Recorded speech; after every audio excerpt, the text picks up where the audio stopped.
25 accidental inventions that changed the world. Number 25, saccharin. You know that pink packet of fake sugar that's always sitting on the restaurant table? Well, as sweet as it is, you may be surprised to know where it came from. Where'd it come from? In 1979, Konstantin Fahlberg, a chemist trying to find an alternative use for coal tar, came home after a long day of work only to notice that his wife's biscuits tasted a lot sweeter. After asking her about it, he realized he hadn't washed his hands after work, and voila.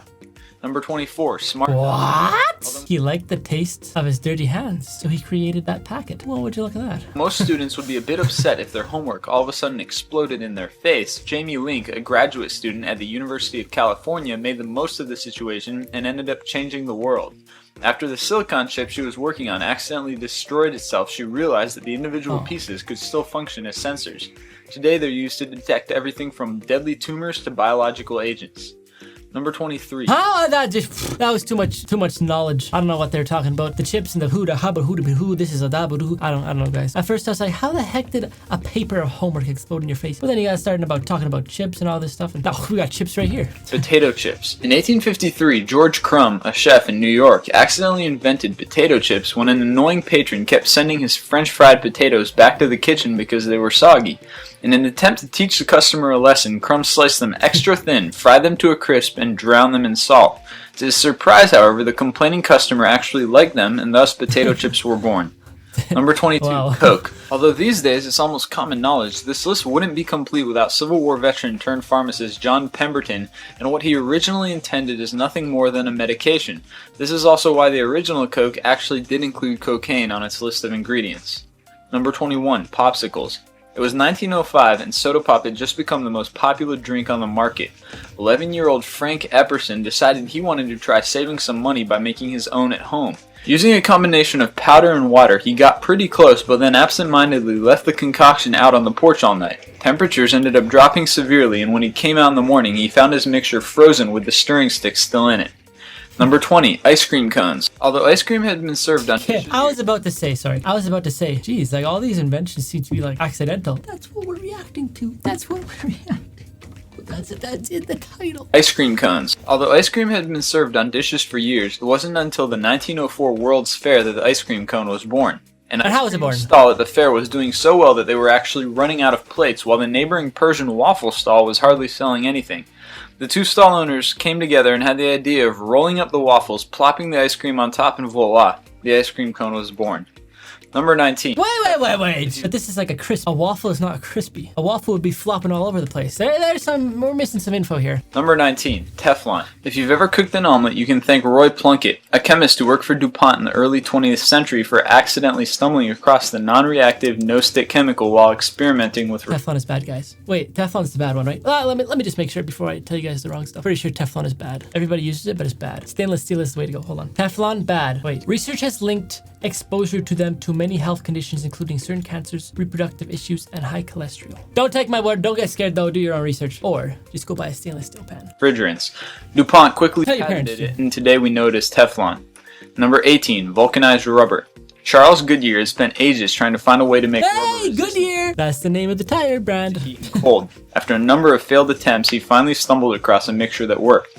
Before turning out the lights one evening, he accidentally spilled some rubber, sulfur, and lead onto a stove, resulting in a mixture that charred and hardened but could still be used. Number 17. Plastic. In the early 1900s, shellac was the material of choice when it came to insulation.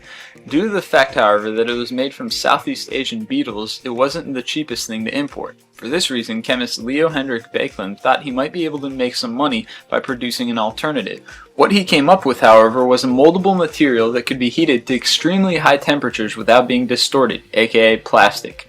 Number 16, radioactivity. The year was... Did he explain how, or did it just go right through my head? Because that happens sometimes. I'm like listening, but it just goes right through my one ear. Comes in one ear, goes out the other, and I have no clue what I just listened to. But I swear he didn't even explain how he created it. 1996, and physicist Henry Becquerel was trying to get fluorescent materials to produce X-rays by being left in the sun. His experiment, however, suffered a week of cloudy, overcast skies. After leaving all of his materials in a drawer, he returned 1 week later only to find that the uranium rock he had left there had managed to imprint its image on a nearby photographic plate without any exposure to light. Number 15.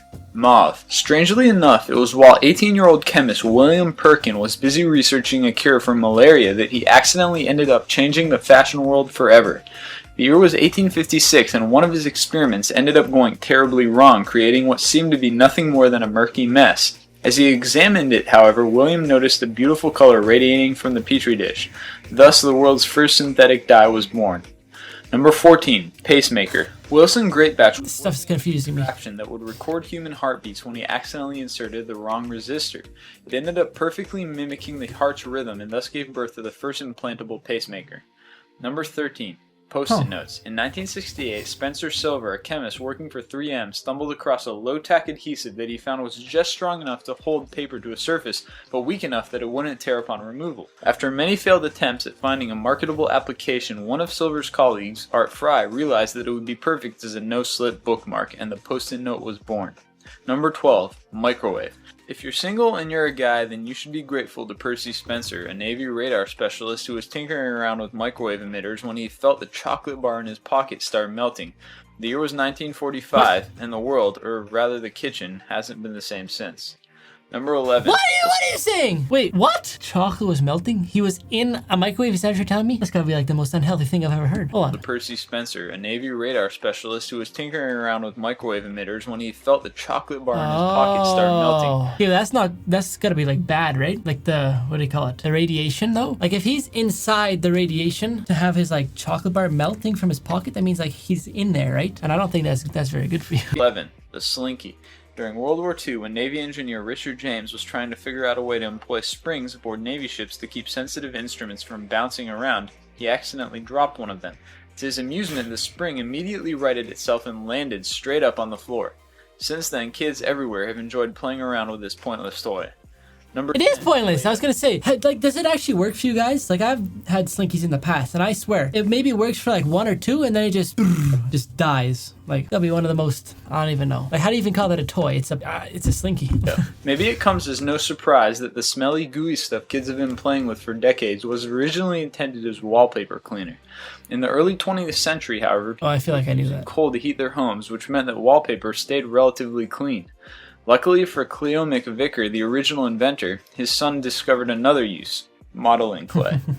Number 9. You better have given that son some money, because he's the one who made you all the money. You better have spoiled him. Developing plastic lenses for gun sights, Harry Coover, a researcher at Kodak Laboratories, stumbled across a synthetic adhesive made from cyanoacrylate. At the time, however, he rejected it as being far too sticky to be of any use. Years later, though, it was rediscovered and is today sold under the trade name of superglue. Number 8. Velcro. Swiss engineer Georges de Mestral was on a hunting trip with his dog when he noticed how burrs would stick to its fur. Eventually, he managed to replicate the effect in his laboratory, but it wasn't until NASA came along that the technology was really popularized.